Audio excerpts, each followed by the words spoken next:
Good afternoon, everybody. Thank you for joining us for this presentation. Let me apologise right at the beginning for any background noise from where I am. I greatly apologise. If it does get too loud, I'll hand over to Neil Johns, who can continue the presentation. Thanks for joining us. I'm the CEO of Namoi Cotton. Together with me, I've got our CFO, Sonia Ryan, and our Head of Strategy, Neil Johns. Do you guys just want to introduce yourselves? Hi everyone, Sonia Ryan, CFO. So I've been with Namoi since January, and yeah, very much looking forward to the year ahead. Good afternoon, everyone. My name is Neil Johns. I've been with Namoi since 2020. Worked very closely with John in the board with new strategy, and I look forward to your feedback. Thank you. Thanks, Neil. Sonia, let's kick off. I'll go through the presentation relatively quickly, touching on the highlights, and we have time at the end for questions. And SJ, are those questions being emailed to you or open from the floor, or both? There is a Q&A box down the bottom of your screen, so if there are any questions, please pop them in there, and then at the end we can answer the questions. Thanks, SJ. So Neil, let's kick off on slide 3, and I'll just tell you which slides to go through. I just wanted to start with this slide. This is the map of our network. You would have seen this last year if you attended our presentation last year. The point that I really want to highlight for everybody is that we have a collection of assets, including ginning facilities, warehouses. We have rail facilities which take freight straight through to port, and we are focused on improving the integration amongst all of these assets. You would have recalled that we did a significant restructure of our joint ventures 2 years ago, and those joint ventures own different types of those assets. But what we are focused on at the moment is integrating and getting efficiencies from that network, and you can see some of those efficiencies coming through in our FY22 results, and more to come in the future. Next slide, Neil, number 4. This slide really just highlights the results from FY22. We have turned the corner in terms of earnings. We produced a positive EBITDA, $1.6 million EBITDA in this year. The first positive EBITDA we've had since 2019, and that was on ginning volume of 490,000 bales, which is 40%. That volume is 40% below our 10-year average. So, despite that significantly lower than average result, we still produced a positive EBITDA, and included in that EBITDA result was quite a large amount of catch-up spend as we come out of drought. We've spent a number of years in drought. We had quite a large amount of catch-up expense in maintenance and rebuilding labour force in preparation for the next couple of seasons at least, which will be 1 million or more bale seasons. So we've had quite a large catch-up expenditure in this current year, the financial year ending February 22. So that $1.6 million includes at least $2 to $3 million. Yeah, I apologise for the background noise. If that is too bad, Neil, do you want to continue? Do you want to continue whilst that's the case? Yep. Yeah, thank you. I think we'll move to people and our values. One thing about our business is very labour intensive. And particularly, as we all know, with the labour issues in regional Australia at the moment, we're very much focused on a good team, an engaged team, and safety. We have a lot more work to do on safety, as you see by the metrics there.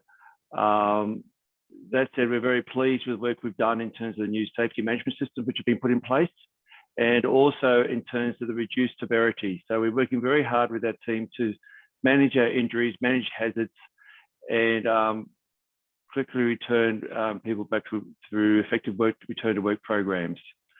The other part is engagement. We work in a very tough industry, which has been affected by drought, and we're very pleased the fact that our staff are engaged and becoming more so, and very important now as we move into this big season, which we're going to talk about later on. Just in terms of the overview of the business, as John said, we ginned 490,000 bales last year, which is well below average, and we managed to operate our gins amongst COVID restrictions and other constraints. The key thing we just want to emphasise is the service. Our key focus in our business, we are a service business for growers, and we're very pleased that last year we ginned 93% of our cotton was ginned by the end of August. And that metric is very important. One, it means fast cash turnaround for growers. It also means in some years, and potentially this year, we're coming a higher price because prices tend to go down with the American harvest after July. And that satisfaction was demonstrated by our Net Promoter Score of 71. We also managed that in a disciplined cost manner. So our labour cost per gin bale was lower than 2020, which was a comparative year. So we're managing both cost and service and optimising that. On the right-hand side of that slide, the key focus is going to be repeated over again in this presentation. After 3 poor years, which are affected by drought, we're heading towards a well above average year. We're forecasting 1.1 to 1.2 million bales, which is a substantial increase compared to last year. Given the timing of our financial years, a fair portion of expenditure has been undertaken in the previous year for this financial year coming up. And we've identified that. Our financial year ends end of February and the harvest begins in April. So a lot of the work was done in the last financial year to prepare for that. So there's a bit of a mismatch between the cost and the revenue. Just moving on in terms of volume drivers, this has emphasised the fact that our year last year was 40% below average. Our average is around about 830,000 bales. And they went across the board that it was a substantially better year than the previous year. The previous year was only 120,000 bales, which gives you the idea of the variability in our business. And again, the variability emphasised next year, we're looking at 1.1 to 1.2 million bales. In terms of earnings, as John said, we've turned the corner in terms of delivering a positive EBITDA, and that involved a turnaround of $15 million from the previous year. The other, and we'll talk a bit more in the next slide about the driver of that improved earnings. The other metric, we just want to emphasise the fact that in terms of our business, we have 2 joint ventures, and the main joint venture we have with Louis Dreyfus, in which we have a 51% interest in, is NTA. NTA is an important and integrated part of our business. And what we're showing here to help better explain our results is what we call gross EBITDA, which basically shows the company on a consolidated basis. It shows our EBITDA consolidated with the NTA EBITDA, just to get a better see-through. So for the year, that was about, we generated EBITDA of 1.6 for the year, as we said, a positive. If you include NTA, it comes to about $2.8 million. Just go to the next slide in terms of the drivers. And I guess this turnaround, even though it was a poor year, was driven by 2 major drivers. Firstly, the turnaround in joint ventures. So a lot of work's been done the last 2 years, particularly led by John, to renegotiate our arrangements with Dreyfus, to separate the storage and logistics from the marketing to create, I guess, a more streamlined business model. And that's paying dividends.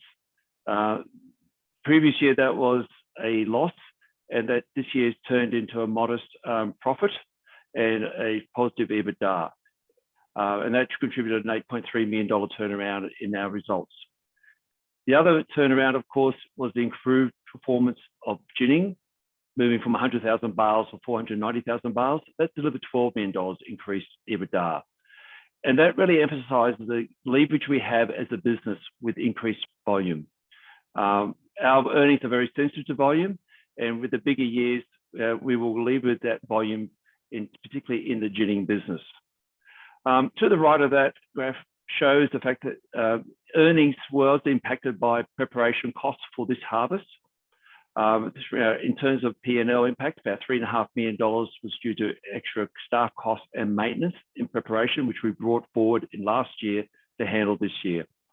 So what that says, that reduced our underlying earnings by about $3.5 million, but it would put us in a very good and strong position for the FY23 financial year. Moving to the balance sheet, we have a strong balance sheet in terms of asset backing.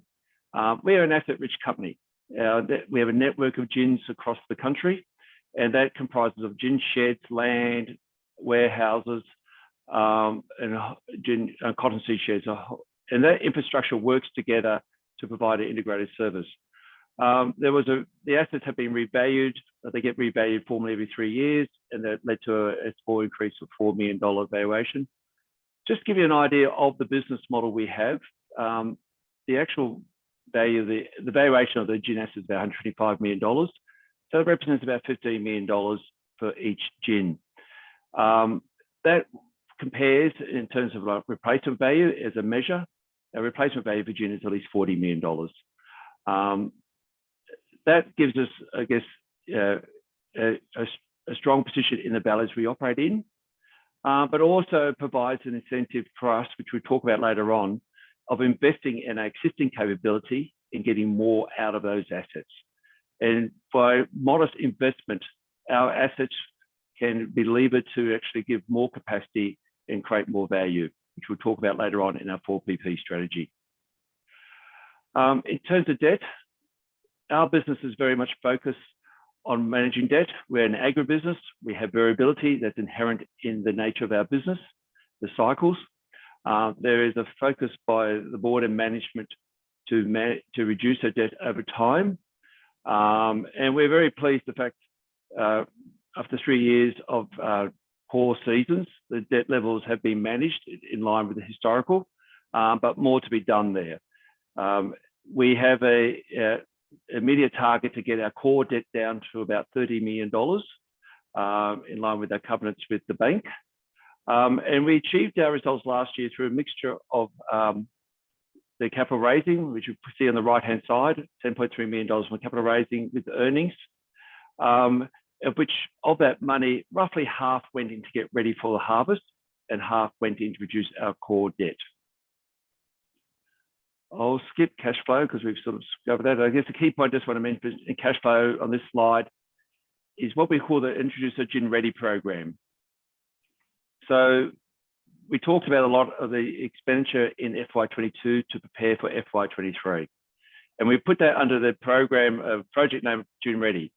I can tell you from being inside the business has been 100% focused for the last 6 or 9 months on preparing for this season in the face of labour issues, in the face of supply chain issues, and even in importing materials and parts. What we've identified there, that just to show the market, is the fact that about $85.5 million of expenditure, additional expenditure, was made last year to, in part, to assist in terms of the preparation for the coming harvest. And that involved maintenance, capital expenditure to upgrade the gins, which we'll talk a bit more later on. Operating supplies, these are the parts and supplies you need to bag the cotton, and additional staff capability to have the resources and expertise in the business. I don't know if John's free enough. You want me to continue? Yeah. Last year, when we did the capital raising last year, we announced our strategy, and we call our strategy 4PP, the 4 planks. And this strategy involves 4 different streams of work. The first stream is to make sure we're the leading cost and service position in the industry. And that involves having the best network overall to provide quality focus for growers and a leading cost position to ensure we're competitive. The next part is innovative solutions. This is about differentiating our business from our competitors. By new products, we're very much focused on products to growers, and our business model is a bit different to other ginners. We provide an independent pathway to growers. So our model is giving growers choice. And what we're looking at is providing more choice to growers and giving them products to help them make better decisions in terms of managing their cotton and selling their cotton. And a lot of work is under the digital banner of through our grower portal. Thirdly is about broadening your revenue, and that involves two streams. Firstly, we're more than just a ginning company. We actually also involved in feed and cotton seed and other byproducts. So we're very much pursuing opportunities to grow that margin to enhance the value of our core business. And also, which we'll talk about later on, about expanding our geography into new geographies, new areas. The fourth plank is a great place to work, and that's about our people. Getting and attracting people in regional areas now is tough. And we want to be the employer of choice for our people who want to join with us, stay with us, and more importantly, be engaged in working with us to meet our objectives. I'm very pleased to say that we've done a great work in this area and done a good work to retain our staff and attract new staff to service our growers for the season. Part of the 4PP strategy, what we've disclosed this year is our targets. Where the target is to increase EBITDA through the cycle. That means in an average year by about $5 billion. And that is generate more earnings, but also at the same time, improving quality and reducing ginning time for growers. And that will be achieved by also reducing operating costs by about 10%. That will involve a capital projects program around $21 million, and they'll be undertaken over a 4 or 5 year period to deliver those outcomes. The intention to fund that program is through internal cash flow, and that internal cash flow we expect, particularly with the seasons we're expecting in the next couple of years, would fund the capex for the 4PP and also meet our target to reduce debt. This slide here just gives you an example of the type of work we're doing. And the projects we're doing are real, they're tangible, and they deliver material benefits. Give an example here in terms of leading cost position. We've just upgraded the North Gin, and that was done in a very difficult season, bringing gear in from America, using our internal staff and our engineering staff to assemble that in the timely way. That gin was commissioned the last 4 or 5 weeks and has started operating 2 weeks ago. Already, that gin is generating benefits in terms of reduced energy costs and also operating faster, which means reducing our labour costs. The other project I'd like to talk about, point number 3, is Boggabri Seed Shed. We're building a new seed shed. And that shed at Boggabri will enable us to service new markets and also reduce our freight costs for our cottonseed. Very much about expanding our footprint in the cottonseed market. The other area I'd just like to mention as well is innovative solutions. And the other project we've undertaken during the year is putting in what we call Ooster systems. And these are control mechanisms that monitor quality inbound and also outbound quality. And that enables our ginners and also our growers to see real time what quality is coming through the gin in terms of inbound and outbound. That helps us to optimize the ginning process and also provide real time information to growers through our grower portal of what their quality is they've delivered to us and the work we have done to improve their quality. And that's a very much of a focus in the next few years, whereby we want to demonstrate to growers that we can not only gin quality, but add value by improving the quality or optimizing the quality to the best standard possible in a cost-effective way. Other products we're looking at this year, which we've introduced, is cash advance for growers, for those growers who want prepayment, and also to assist growers in tendering their bales to the market. The other strategy we're looking in parallel with the 4PP project is Northern Australia. Northern Australia, the production of cotton this year is estimated to be about 160,000 bales, and it's forecast to grow by more than 4 times over the next 5-10 years. And that's been driven by access to cheaper land and availability of water. and that covers a very broad area from the Ord right through to northern Queensland. Currently, we are looking at 2 different projects. The first project is with the Kimberley Cotton Company in Western Australia, and that's based upon a small investment and an operation of the gin, and those discussions are ongoing. The other area we're looking at is North Queensland. Many growers, and particularly our growers from New South Wales, have moved up north to pursue opportunities up north, and we are in discussion with a number of growers there to look at some options for joint venture gin. And there's huge potential there in working with the local growers and councils to use our capacity and our capability. In terms of the outlook, we're in a very good position at the moment. I've worked in ag for 35 years. You don't see very often where you actually see a case where you see high prices and high volumes at the same time. Often you see them sort of go the other way. So what you look at the left-hand side, we're seeing near record production. It's not the record, but we're forecast in terms of our catchment area in Australia, but it's close to the record. And that crop has started to come in, and the yields at this stage are looking pretty good. The other part on the right-hand side is the pricing. We've also seen sustained high pricing. We said there's over $800, and in 2022, we've actually seen prices up to $900, $950. And those prices are expected to continue into next year, albeit lower, but well above average. That provides a very good base for the next year's production. And looking at the next slide, and the graph on the left-hand side shows the history of water dam levels and our ginning throughput. And there's a high correlation between that.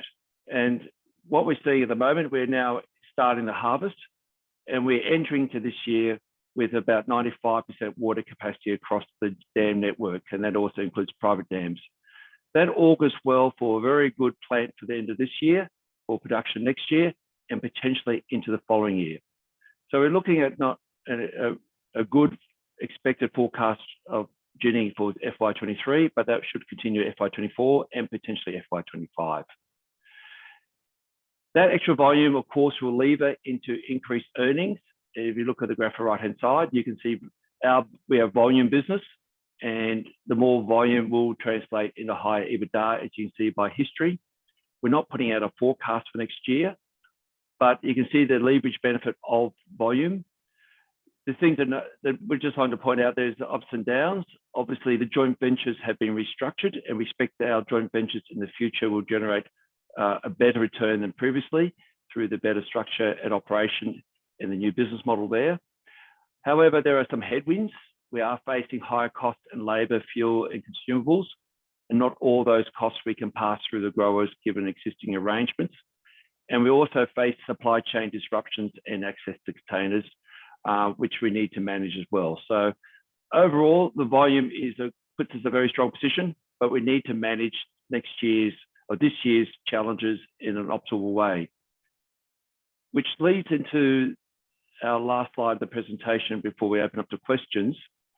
I just want to recap again that our focus under the heading Gin Ready is execution. It's being prepared for this harvest and making this harvest the best in terms of service to growers, but also returns to shareholders after 3 years of poor seasons. We have, as I said beforehand, we have spent 6-9 months to get this season right.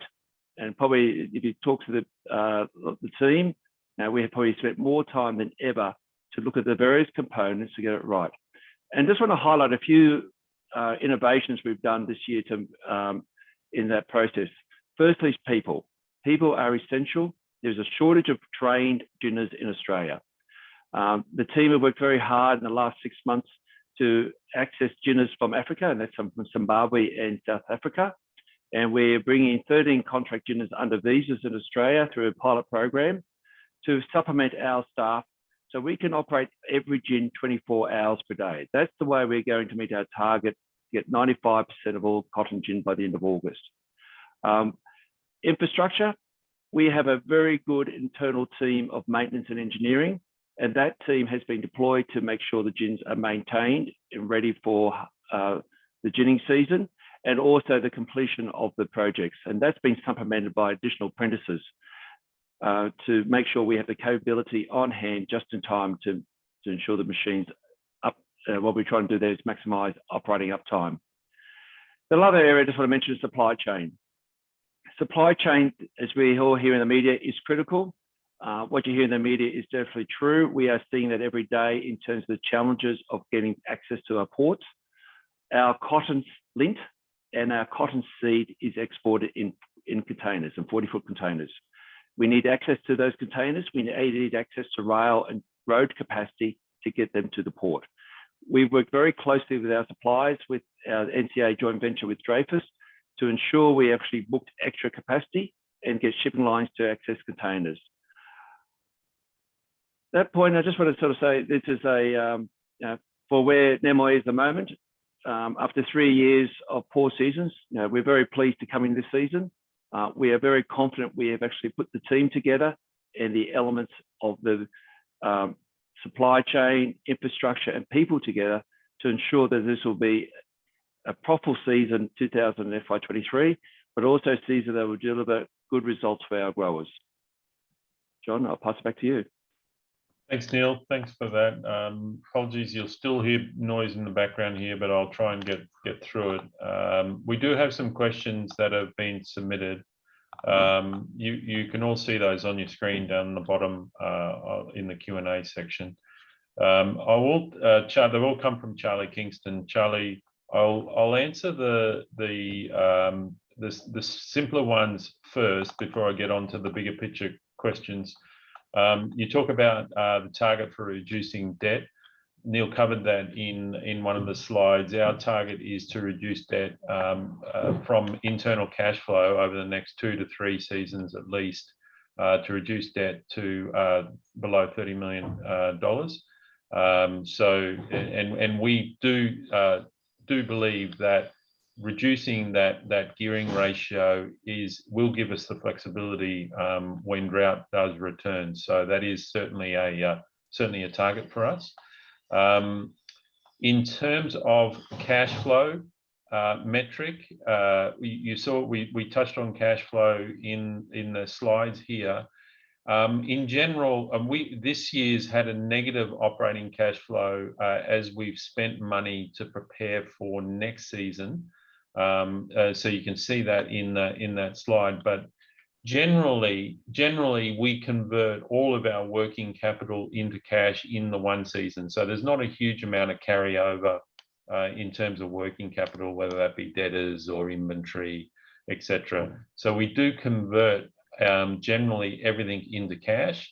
The only differences you'll get is whether or not you're investing as you go through the cycle, whether you're going into a low season or a high season. You may need to spend more or less money in the current year in order to prepare for the next year. So, and that's what we've done in this current year. We've spent more money in preparation for next season.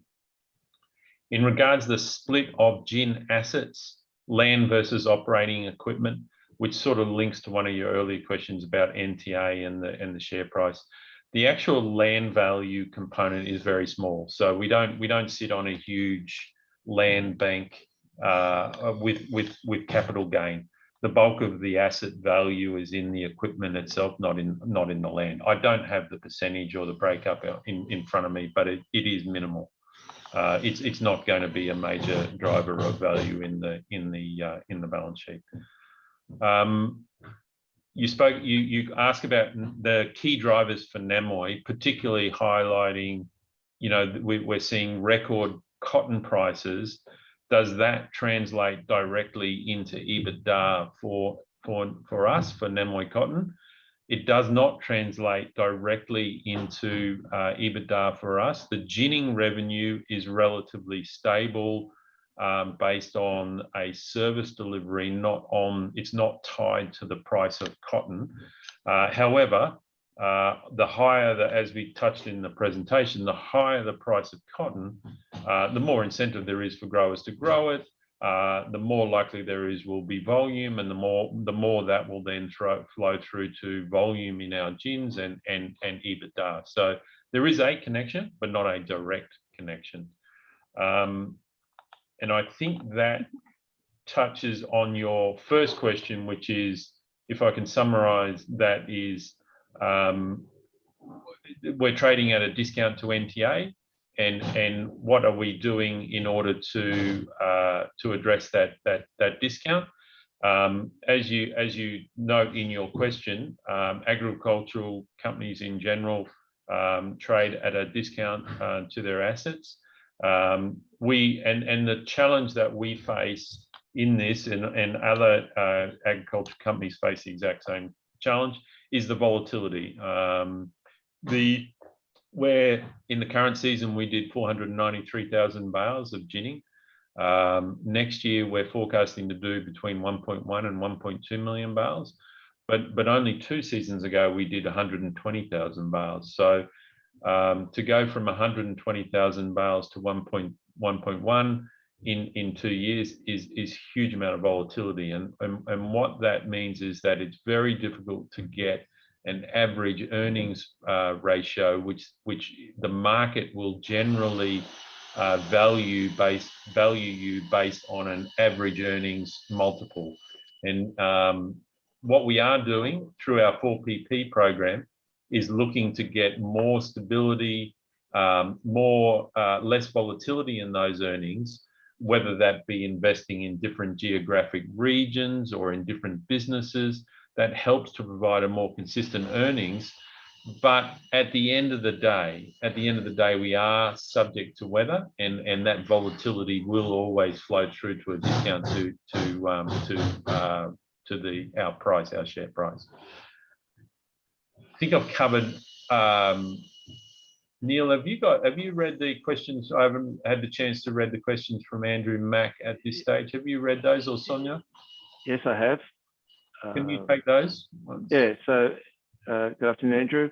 The question there is about, I think, about Northern Australia, and understand your thesis there, that to ensure that expansion does generate returns, and I can assure you that the board and management are very focused on that. The benefits of Northern Australia for us is that it's a new production area.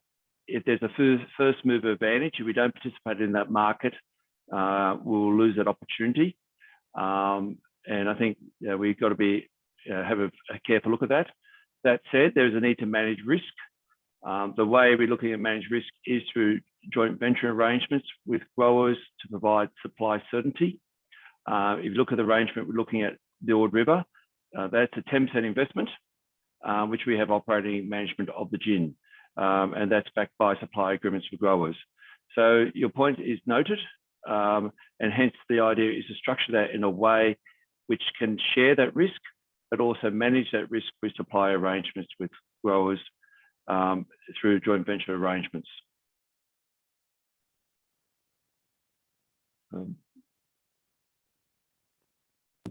Look, I think I'd add, just catching up on your question, on the questions from Andrew. You support Neil's thesis there. Whilst we understand your question, we're very confident in the opportunities that lie ahead, and in North Queensland and WA, and in providing a much different and more reliable earnings base. That earnings base would go across different weather patterns. In particular, we see great opportunity in that. So just really reinforce Neil's point there. Second question, Neil, I haven't caught up on. Andrew? About the Samuel Terry letter, which is probably best you answer, John.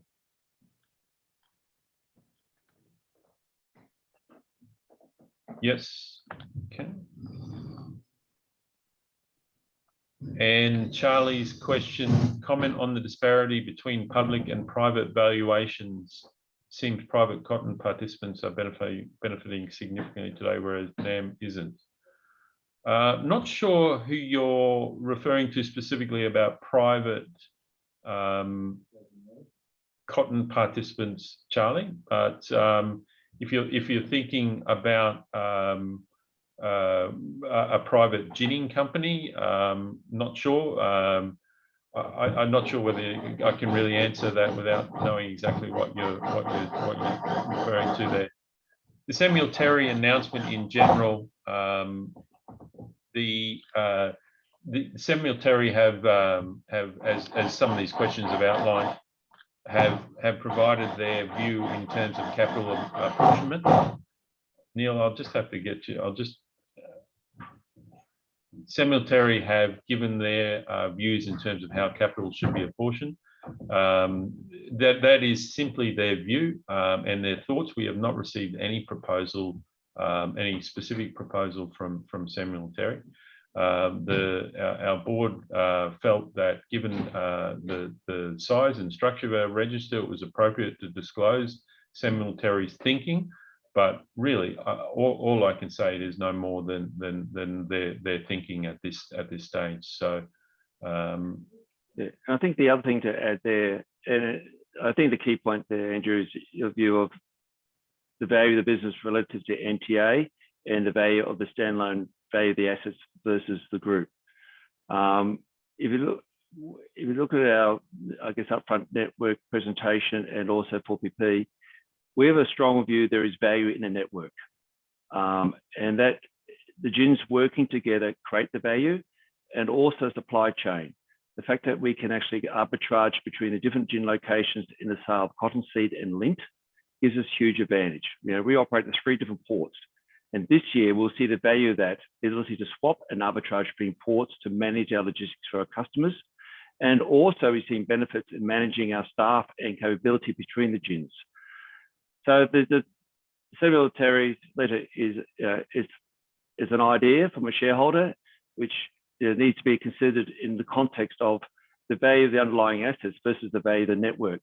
And we see value in that network. And to give an example of Northern Australia, the reason why we're interested in Northern Australia is the best way to manage variability is to be exposed to a different stream of variability to manage that.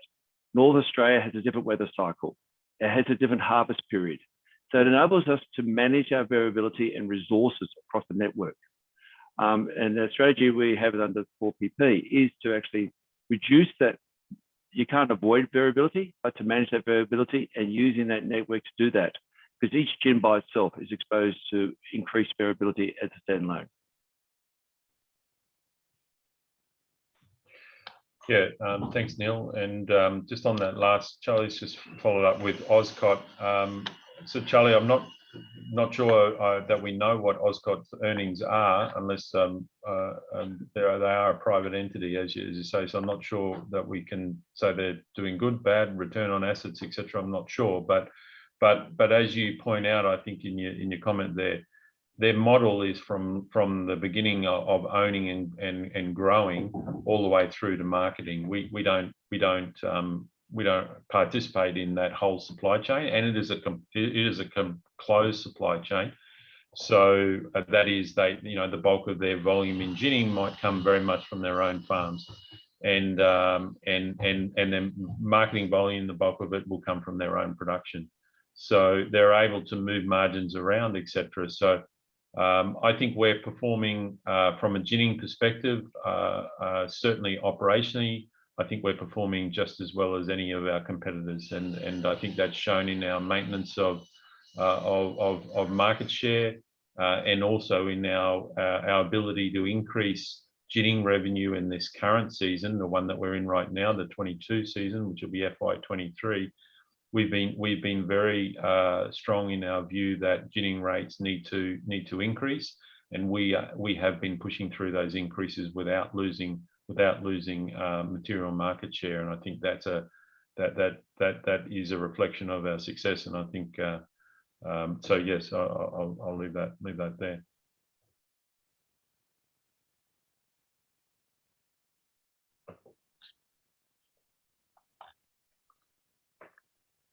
One more question from Charlie. Yes, see that. Standpoint in cotton ginning, labour is very expensive here. As to whether or not cotton would be ginned here versus overseas, look, I won't comment in terms of the competitiveness about, or hard for me to comment about a competitiveness of labour versus and water costs in Australia versus elsewhere. I think, you know, I think the general views about labour pricing in Australia carry through to ginning, as they do in every industry. You know, where we sit in the labour cost profile versus other countries. We're not a whether and also the same applies for water. But I think it's a sort of, you know, the cotton that is grown here, there is no alternative to ship it offshore at the moment. The economics do make sense in order for it to be processed here and then exported. So despite the differentials in labour and the differential in labour and other operating costs versus freight, still makes sense for it to be ginned in Australia. Yeah, and just it's a supply chain. It's a good question. Supply chain issue. Half the weight of the cotton is cottonseed.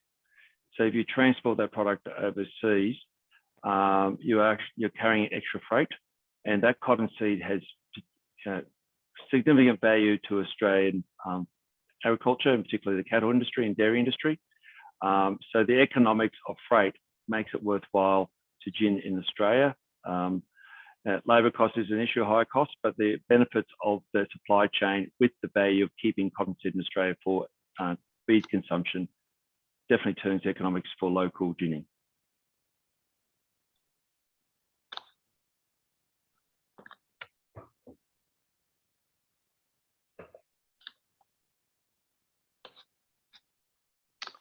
Any other questions for the final call?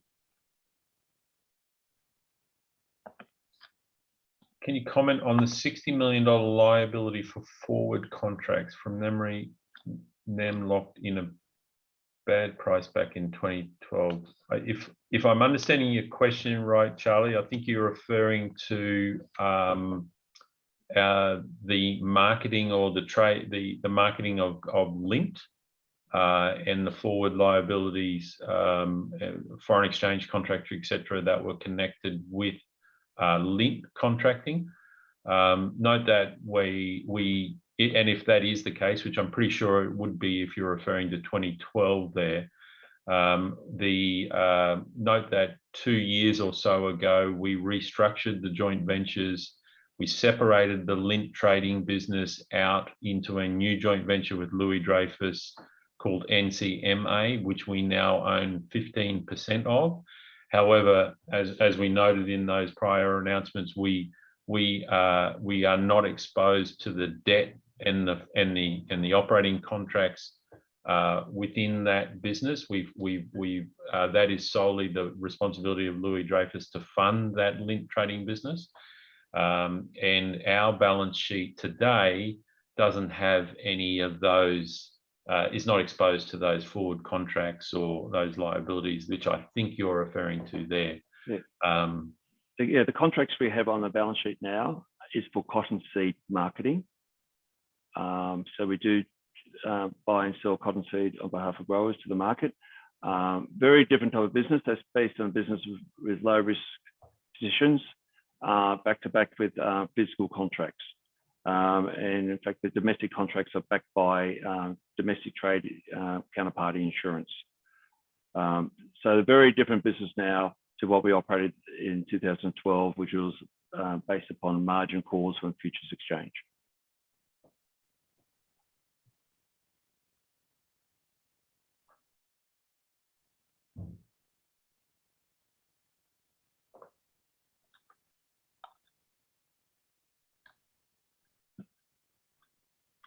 Our target for dividend, we certainly targeting to pay a dividend in FY 2024.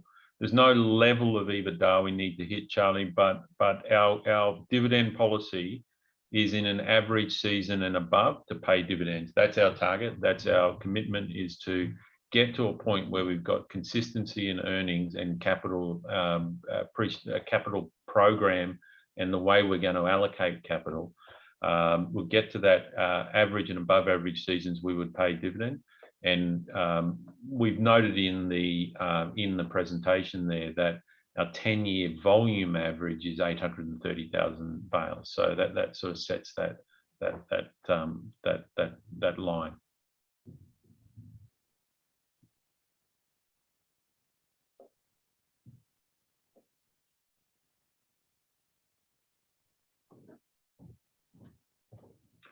Thanks. Well, thank you, everyone. I hope we've answered all your questions. If you do have any other questions, don't hesitate to reach out to us via your contact, or if you have going direct contact via our website, there's an email there that you can certainly contact us and ask any questions you have. Thank you for attending, and look forward to the next webinar we hold. Thank you. Thank you. Thank you.